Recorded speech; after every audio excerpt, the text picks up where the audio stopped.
നമസ്കാരം. സുരേഷ് ഗോപി എന്ന പച്ചയായ ഒരു മനുഷ്യസ്നേഹി തന്റെ രാഷ്ട്രീയ ചിന്ത തുറന്നു പറഞ്ഞത് മുതൽ ക്രൂരമായി വേട്ടയാടപ്പെടുകയാണ്. മമ്മൂട്ടിക്ക് വ്യക്തമായ രാഷ്ട്രീയമുണ്ട്. അത് എല്ലായിടത്തും അദ്ദേഹം തുറന്നു പറഞ്ഞിട്ടുമുണ്ട്. അതുപോലെ എല്ലാ ഭാഷയിലെയും മിക്ക പ്രമുഖ നടന്മാരും നടിമാരും ഒക്കെ രാഷ്ട്രീയ പ്രവേശനം നടത്തുകയും അവരുടെ രാഷ്ട്രീയ പാർട്ടിയിൽ പ്രവർത്തിക്കുകയും പല തെരഞ്ഞെടുപ്പുകളിലും മത്സരിക്കുകയും ഒക്കെ ചെയ്തിട്ടുണ്ട്. എന്നാൽ അവർക്കൊന്നുമില്ലാത്ത വിലക്കുകളും മാമൂലുകളുമാണ് സുരേഷ് ഗോപിക്ക്.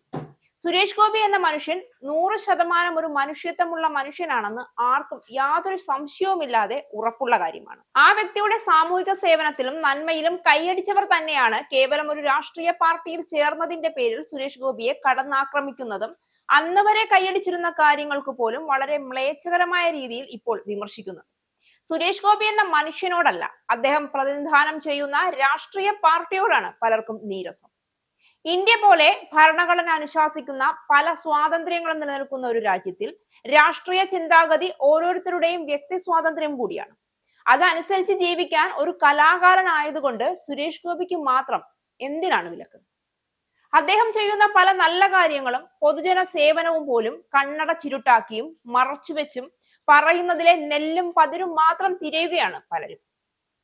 ഇപ്പോൾ ഇതാ വേടന്റെ കഴുത്തിലെ പുലിപ്പല്ലിൽ തുടങ്ങിയ വിവാദം അന്നു മുതൽ സുരേഷ് ഗോപിയുടെ കഴുത്തിലും തൂങ്ങിയാടുന്നതിന്റെ ബാക്കി പത്രമായി അദ്ദേഹത്തിന്റെ കഴുത്തിലെ പുലിപ്പല്ലിനെ പറ്റിയുള്ള അന്വേഷണം വീണ്ടും തുടങ്ങാനുള്ള പദ്ധതികൾ ആവിഷ്കരിച്ചിരിക്കുകയാണ് ഇതര രാഷ്ട്രീയ പാർട്ടികൾ.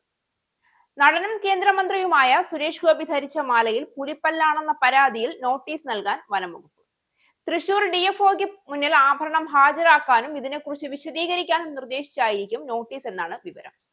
തൃശൂരിലെ യൂത്ത് കോൺഗ്രസ് പ്രവർത്തകൻ മുഹമ്മദ് ഹാഷിം നൽകിയ പരാതിയിലാണ് വനം വകുപ്പിന്റെ നടപടി. നേരത്തെ റാപ്പർ വേടൻ ധരിച്ച മാലയിൽ ഉണ്ടായിരുന്നത് പുലിപ്പല്ലാണെന്ന പേരിൽ അദ്ദേഹത്തെ വനം വകുപ്പ് അറസ്റ്റ് ചെയ്തിരുന്നു. തൃശൂരിലും കണ്ണൂരിലും നടന്ന ചില പരിപാടിക്കിടെ സുരേഷ് ഗോപി പുലിപ്പല്ല് ഘടിപ്പിച്ചതെന്ന് സംശയിക്കുന്ന മാല ധരിച്ചിരുന്നു എന്നാണ് പരാതി. ഇത് ചൂണ്ടിക്കാട്ടി പരാതിക്കാരൻ പോലീസിനെയും വനം വകുപ്പിനെയും സമീപിക്കുകയായിരുന്നു.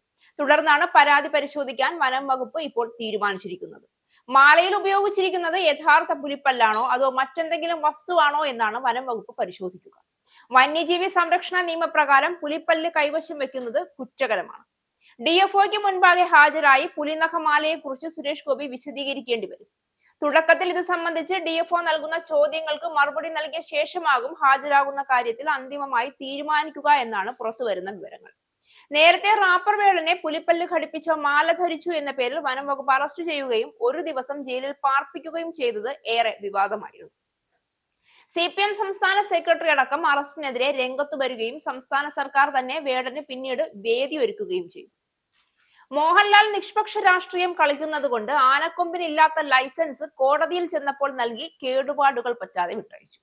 പക്ഷേ സുരേഷ് ഗോപി മോദി സർക്കാരിന്റെ രാജ്യനന്മയ്ക്ക് വേണ്ടി ചെയ്യുന്ന കാര്യങ്ങൾ ഉറക്കെ വിളിച്ചു പറഞ്ഞുകൊണ്ട് BJP പ്രസ്ഥാനത്തിന്റെ ഭാഗമായതുകൊണ്ട് മാത്രം സുരേഷ് ഗോപിക്ക് എന്തിനും ഏതിനും വിലക്കാണ്.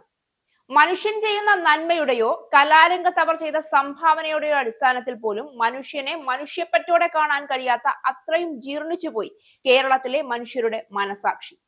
എന്തിനാണ് സുരേഷ് ഗോപിക്ക് മാത്രം രണ്ടാം നീതി?